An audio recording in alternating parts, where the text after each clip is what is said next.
भारत इस बड़ी आपदा को आपदा समझ करके रोते बैठने के पक्ष का नहीं है।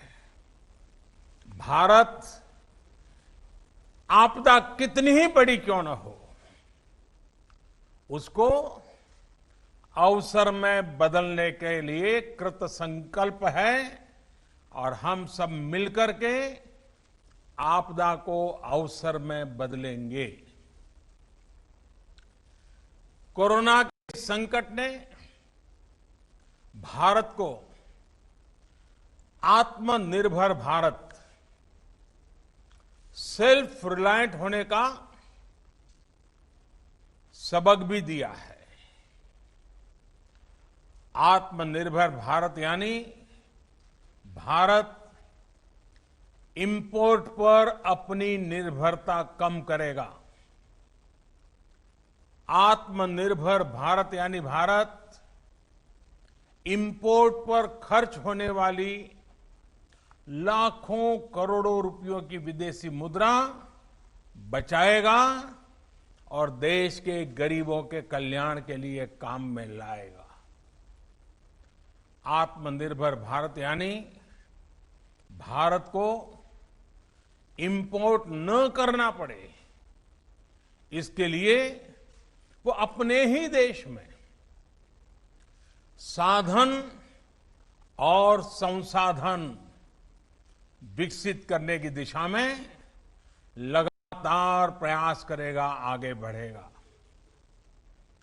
आत्मनिर्भर भारत यानी जिसे आज हम इंपोर्ट करते हैं, कल को,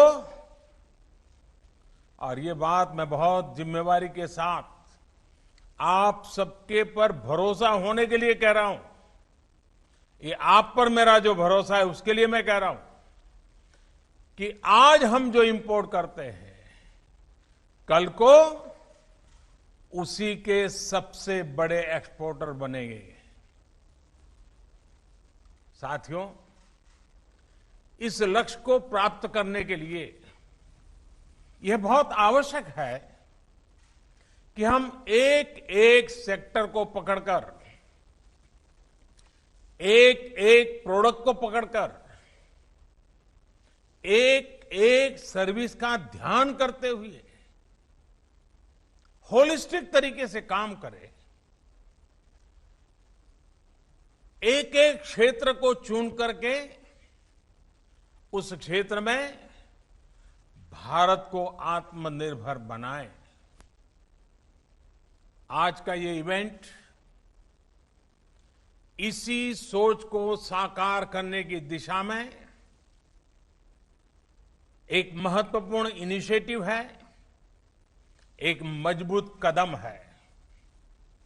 आज एनर्जी सेक्टर में भारत को आत्मनिर्भर बनाने के लिए, सेल्फ रिलायंट बनाने के लिए एक बहुत बड़ा कदम उठाया जा रहा है। ये कार्यक्रम सिर्फ कोल माइनिंग से जुड़े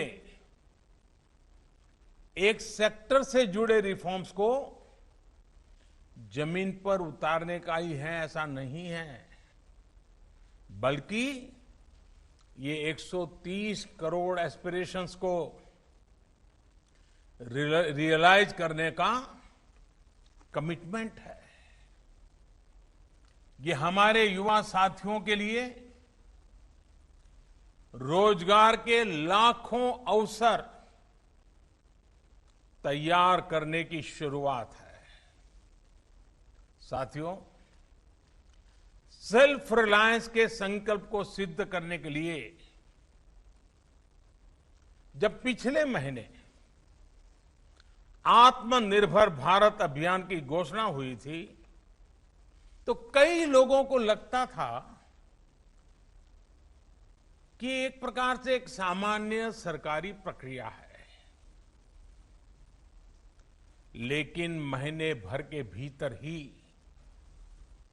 हर घोषणा, हर रिफॉर्म्स, चाहे वो एग्रीकल्चर सेक्टर में हो,